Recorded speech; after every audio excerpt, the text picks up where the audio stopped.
Hi, today's good person to know is Sebastian. He's Senior Product and Partnership Lead at eBay Enterprise. Sebastian taught us how to effectively analyse a customer's journey from introduction to the brand right through to completing the sale by identifying the channels that are used in the entire process. He speaks of Elizabeth, who manages a team of 5 channel managers whose marketing budget is slashed by 30% despite working at full capacity. Channel managers previously worked independently of each other, and a channel that secured the convergence, the last click-through, used to get 100% of the credit.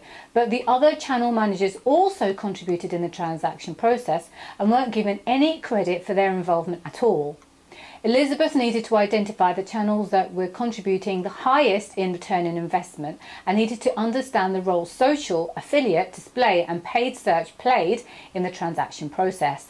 Sebastian says you need to understand user attribution in the entire customer transaction journey, so to give all channels their rightful dues. In doing so, you'll find out what channel is introducing the brand, influencing the brand, and finally making the convergence, completing the transaction. It will be clearer in this talk, but where previously paid search received 100% of the credit, in reality it was only 22% because the other channels played their part in securing that transaction. It sounds very technical, but it isn't. In fact, it's very informative and should give you an idea as to how you should manage your channels, how much you should invest in it, how much time you should dedicate to it. So I hope you enjoy it and thank you for watching. This is Elizabeth. She's head of marketing, retail, with a chain of high street shops in 11 countries and a very strong online presence. She handles a team of 5 channel managers. The CMO had said that he was going to cut the marketing budget by 30%. For Elizabeth, this was really worrying.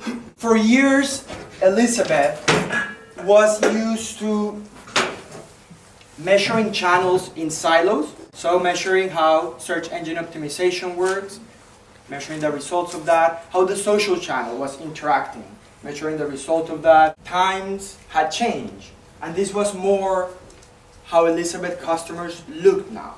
They were all over the place. With the new platforms, mobile, the different tablets, the customer journey was getting a lot tougher. It was no longer useful to measure marketing campaigns in silos. Asking herself how she was going to drive clarity across the customer journey. The solution was really to identify what were those channels that were contributing the highest ROI. So now the industry works a little bit like this. This is 80% of marketeers use a model that, if you are into marketing, you might have heard of this before. It's called last click. If you think about a timeline in your customer journey towards a conversion, sometimes you engage with more than one channel. It's very rarely that you just go to the website and buy exactly what you want. Usually you might be engaged with a display ad, maybe 3 days later you receive an email, then you receive a retargeting ad, and that ad follows you around all in the web. I'm pretty sure you guys are familiar with this.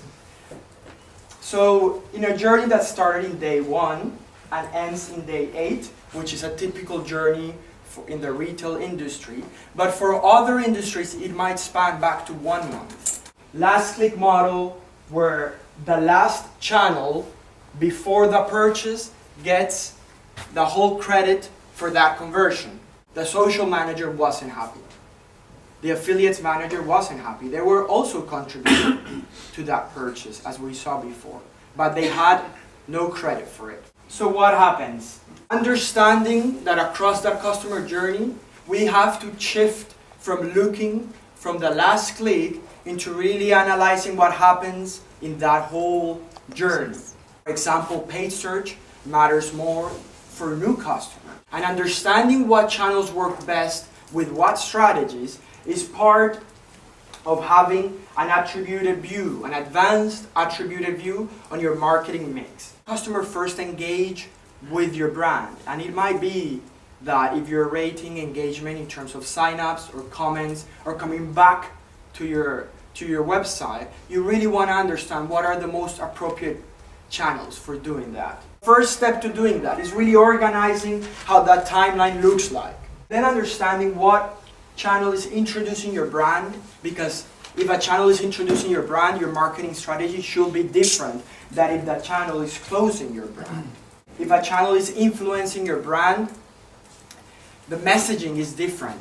She had to create a mix where every channel was contributed the effort in getting that customer to convert. So this is what we call in the industry advanced attribution. So now paid search doesn't have 200 pounds. It only contributed 44 pounds of that because it got 22%. And then every other channel really contributes a percentage of that conversion in terms of ROI and in terms of that conversion itself. So now organic search gets 26 pounds out of that conversion. Now display and affiliate and social and everybody contributes. So if you guys are specializing in the industry in different digital marketing channels, it's important for you to understand attribution, especially if you work in social. Attribution is all about big data. It's all about getting information from all of these channels, putting it in a central platform, and then analyzing the interaction with it. How does this work? Why does display get 14% and paid search gets 22%? Who decides what percentage is given to what channel? Channel managers sit down and they put rules into the position of the channel in the customer journey. The attribution proposition has advanced and has moved to become statistical algorithmic. We don't have to go into that. All you have to know about algorithmic is that the percentages are allocated in terms of the contribution of your channels and all of the journeys that your customers have done. Part of analyzing this data is also being able to forecast towards the future. So this is what we do at eBay. At eBay, we're always forecasting different scenarios to understand what really is working with a given budget that we have. We want to understand what are the best channels to invest in and how their position should be in that customer mix.